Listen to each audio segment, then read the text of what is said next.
We have recently heard about the TASMAC scam, and media has filed a press report saying that more than 1,000 crores have been uh, stacked away as black money. If that be the case, what actually happens? In what way TASMAC is responsible for this? We'll see in detail. TASMAC is a company which only acquires the liquor produced finished products from the distilleries and distribute it across the state. It doesn't produce anything, doesn't buy bottles as alleged by the opposition parties at a higher rate and use the money to pay bribe or misuse it in any other way. What actually does it?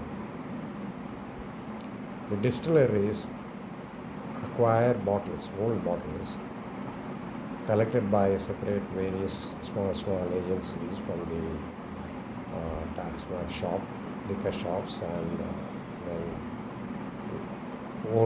used bottles thrown away by the drinkers and sold at the old second-hand market. They buy it and supply it to the distilleries. At what rate they buy and what rate they supply to the distilleries, and what rate these bottles are accounted for by the distilleries is an unknown fact. But one thing is sure, this is not a new thing that has happened only in the last 5 years during DMK period. When I was a branch manager in one of the southern districts in 80s, when MJR introduced the distilled arak, these practices were there even at that time. Most of our bankers used to grant credit limits to the small group of companies, small partnership and proprietary concerns who acquire bottles from the second-hand market and sell it to the distilleries. Those days, these small collectors of the old bottle used to avail credit from the banks, including our bank, and raise bills on these companies, distilleries, to liquidate the loans available from the banks. This has been going on for years together.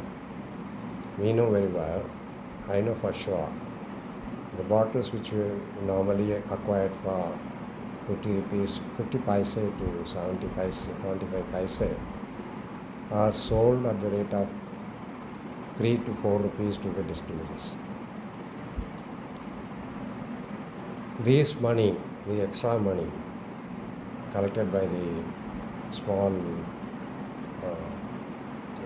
dealers or collectors, are shared with the local body politicians. That is how it starts.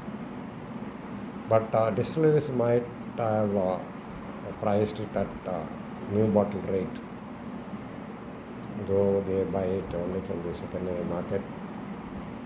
They cost the bottles at the new bottle rate, and that generates unaccounted money. How the money is used, I know for sure one way, because the TASMAC usually, at that time it's a TASMAC was there, it was introduced at that time in the 80s. The TASMAC will acquire goods, finished products, distilled arak, for sale in bottles, and the bills will be raised by the companies on the TASMAC. Usually these distilleries submit the bills through banks only, because they avail credit facilities from them. The banks will forward the bills along with a request to pay the money directly to the bank, to the companies. But TASMAC will not normally pay the amount directly to the bank. because they won't get any money from the bank. So they will delay it. Banks will keep applying pressure on the distilleries to get the amount from the TASMAC. Unless we pay a certain percentage of the bill amount to the TASMAC officials, bills will not be cleared. That is how the black money generated by the distilleries on account of bottles purchased in the secondary market are used. That is not anything new. But how much money the distilleries have generated and how much money has been used to pay kickbacks to the TASMAC officials, God alone knows. What I'm trying to say is this is nothing new. This has been going on not only in our state, in Kerala, because I have worked in Kerala as well. In Bombay, I have worked in Bombay also as a branch manager. Everywhere these practices are there. Old bottles acquired in the secondary market, sold to the company at a slightly higher rate, but the distillery is accounted as if it is purchased new. So the amount, roughly about 5 to 10 rupees per bottle, generated by the distilleries, are used for paying bribes to various people, various politicians, at various level, local body. But the government as such has nothing to do with this. Government doesn't control the purchase and sale of the TASMAC. TASMAC is a fully body corporate concern, and whatever it does, it is their responsibility to explain. And the ED raids on the TASMAC offices would not have revealed such a huge amount of scam. This is only a political gimmick made by the politicians with the connivance of the ED. If ED has found out 1,000 crores of black money or unaccounted money in the books of the TASMAC, what they should have arrested immediately, or they should have filed an FIR against the officials of the TASMAC instead of releasing papers. Not only that, somebody should have complained to ED and the FIR should have been registered. Who complained to the ED? When was the FIR registered? Those details are not available. The FIR details, when was it filed, or copies of them are not in the public domain. Unless we go through the FIR, we won't know during which period it has happened, because this government was there only from 2021 date and it is due for re-election in 26. What were they doing all these years? When was actually complaint was filed? Who filed it? What was the FIR registered? Against whom? Who are the people who are mentioned there? But nothing is available in the press report released by the ED.